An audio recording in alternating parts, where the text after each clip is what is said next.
భారతీయ banking రంగం భద్రతపై తీవ్ర అనుమానాలు తలెత్తాయి. డెబిట్ కార్డుల వినియోగంపై అనుమానాలు ముసురుకున్నాయి. దేశవ్యాప్తంగా 32 లక్షల డెబిట్ కార్డులు వైరస్ బారిన పడగా వెంటనే ముప్పును గుర్తించిన బ్యాంకులు భారీ ఎత్తున కార్డుల వినియోగాన్ని నిషేధిస్తూ చర్యలు చేపట్టాయి. ఎస్బీఐ సహా వివిధ ప్రభుత్వ, ప్రైవేటు బ్యాంకులు ఈ మేరకు స్పందించి వినియోగదారులకు పలు సూచనలు చేయగా భారతీయ రిజర్వ్ బ్యాంక్ సైతం ఈ అంశంపై దృష్టి సారించడం గమనార్హం. అన్ని రంగాల్లోనూ ఎప్పటికప్పుడు ఆధునిక పరిజ్ఞానాన్ని వినియోగిస్తున్నా చాలాసార్లు భద్రతా లోపాలు వెంటాడుతూనే ఉన్నాయి. తాజాగా బ్యాంకుల్లో డెబిట్ కార్డుల భద్రతపై అనేక అనుమానాలు తలెత్తాయి. ఈ కారణంతో వివిధ బ్యాంకులకు చెందిన 32 లక్షల డెబిట్ కార్డులు వైరస్ బారిన పడి భద్రతాపరంగా ముప్పు పొంచి ఉందని గుర్తించారు. వాటిలో 26 లక్షలు వీసా మాస్టర్ కార్డ్ ప్లాట్ఫామ్లోనివి కాగా మిగిలిన 6 లక్షల కార్డులు రూపేకు చెందినవని సమాచారం. వాటిలో అత్యధికంగా SBI, HDFC, ICICI, yes bank, axis బ్యాంకులకు చెందినవే ఉన్నట్లు తెలుస్తోంది.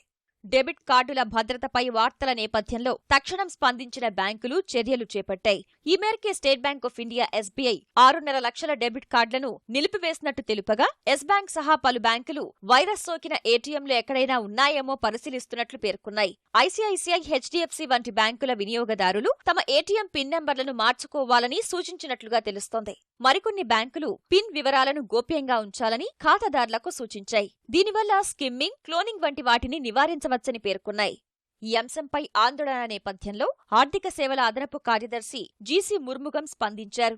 దేశంలో 70 కోట్ల మేర డెబిట్ కార్డులుండగా కేవలం 0.5 డెబిట్ కార్డుల్లో మాత్రమే నాణ్యతా లోపాలున్నట్లు, 99.5% భద్రంగా ఉన్నాయని పేర్కొన్నారు. అలాంటి కార్డులను మార్చేందుకు బ్యాంకులు చర్యలు చేపడుతున్నాయన్నారు. ఈ అంశంపై ఆర్బీఐ కూడా దృష్టి సారించింది. దీనికి సంబంధించి ఓ ప్రతిపాదనను కూడా సిద్ధం చేసింది. దీని ప్రకారం బ్యాంకు నిర్లక్ష్యం, మోసం కారణంగా ఏదైనా ఓ చెల్లింపు జరిగితే దానికి వినియోగదారుడు ఎటువంటి బాధ్యత తీసుకోడు. పేమెంట్ సమాచారం వచ్చిన 3 రోజుల్లోపు వినియోగదారుడు బ్యాంకుకు అందించాల్సుంటుంది. అదే వినియోగదారుడు 4 నుంచి 7 రోజుల మధ్య సమాచారం అందజేస్తే 5,000 రూపాయలకు బ్యాంకు బాధ్యత వహిస్తుంది. ఇది అన్ని ఎలక్ట్రానిక్ లావాదేవీలకు వర్తిస్తుందని తెలిపారు. దేశంలో ఏటీఎంలు ప్రారంభమైనప్పటి నుంచి ప్రజలు వీటిపై పూర్తిగా ఆధారపడ్డా అధిక శాతం ఏటీఎం యంత్రాల్లో పాత విధానాల్ని అనుసరిస్తుండగా మోసాలు జరుగుతున్నాయి. కాగా ఖాతాల్లో సొమ్ము భద్రంగా ఉండాలంటే డెబిట్ కార్డుల ద్వారా జరిగే ప్రతి లావాదేవీపై దృష్టి పెట్టాలని నిపుణులు వినియోగదారులకు సూచిస్తున్నారు.